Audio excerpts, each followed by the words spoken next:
I have a question for you. If you were asked, would you want to live forever? Would your answer be yes or no?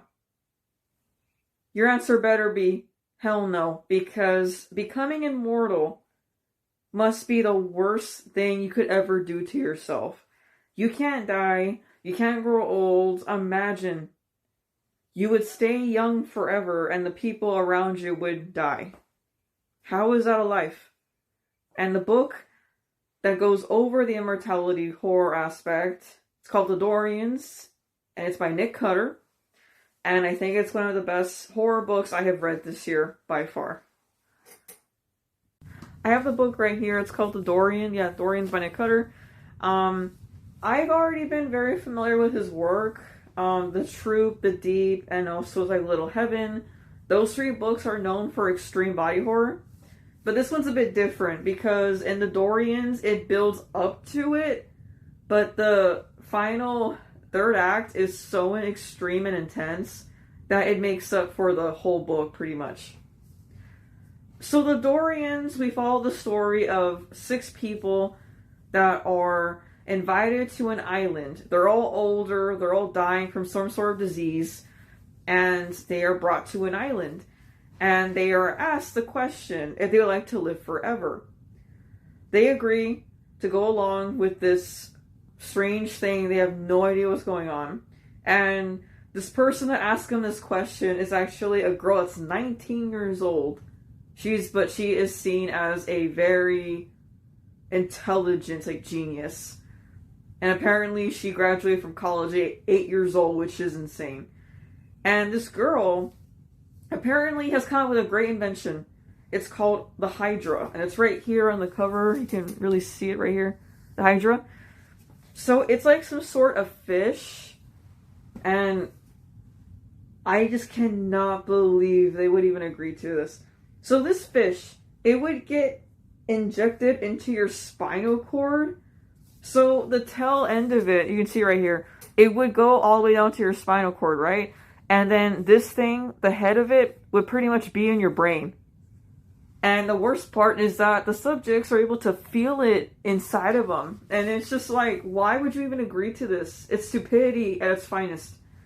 But these 6 people, well, they're so determined to somehow recover from what they're going through, and I get it. But agreeing to something like this is extreme. And what's a little kind of funny here is that the 6 people, it actually goes down to 5 because like one guy that was super smart said, screw this, I'm out, and he just gets off the island after that because he is not going to do that to himself. He was the smartest dude in the whole book, honestly. So these 5 subjects that are left, they all agree to the project. The Hydra is put in their bodies and they slowly start becoming young again. And they start to heal from their diseases. Things are going great for them. They're happy. Like, everything is going swell, right?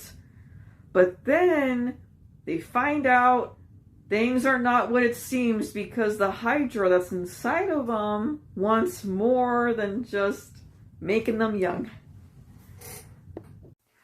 So like in the book, it was confirmed that the young scientist had a small like wolf pen of 4 wolves in this cage, right? She had injected a Hydra into one of them, and they ended up finding out, the scientists and her crew that were on the island, that were doing the operations and all that, this wolf was taking things from the others like wolves to stay alive because the Hydra inside of it was turning it into a puppet to keep itself alive. And that confirmed to the scientists that, oh no, the 5 subjects are going to go through the same thing at some point. And sure enough, that's what happens. So when they find this out, the 5 subjects, they get really pissed off. But here's the thing though.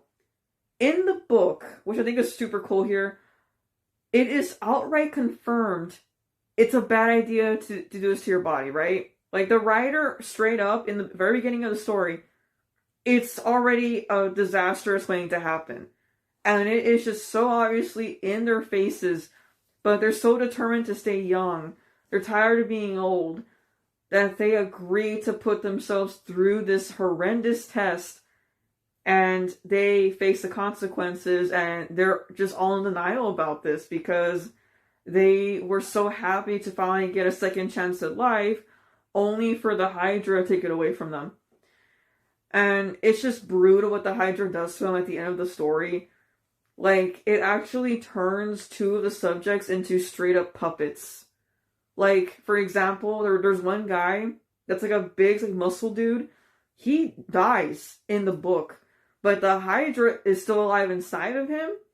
So it's using his body as a puppet, you know, to move and all, to stay alive. But this dude's death was so brutal because the scientists pretty much knew that I gotta shut down my experiment. So she actually killed this man. And he comes back from the dead, but not really. It's the Hydra's controlling him, and he's a puppet. Like, his skin's hanging off him, because again, he was cut to death, pretty much. And he's, like, stabbed on all over his body. He's still moving, and it's hard to read that part. It was very brutal. And his friends find him, the other subjects, and the way that they view him is almost kind of like a monster. And that part was so sad, because that was her friend. And that was the result of the experiment for him. This other girl this other, I was like, woman that he was dating, because he fell in love with her during the experiments, she became very young again, but her body was fully given up to the Hydra. And it's described in the book, and it's very disturbing for me to read this.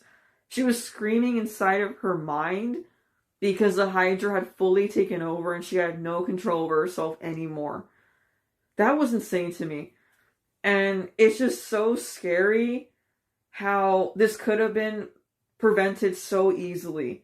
But the Hydra it was just too tempting, I guess, the fate for, you know, these 5 subjects. They were willing to inject a fish into their bodies to take over, to keep them young forever. But the Hydra, for this fish, it was not going to be enough for them. It needed more to stay alive. And it's just so sad what happens to everyone on this island. I gotta be honest, the only person I didn't feel bad for was the young scientist. She was so, like, arrogant. She was annoying. She was a monster. I didn't like her for crap. I did not like her at all. She deserved her fate.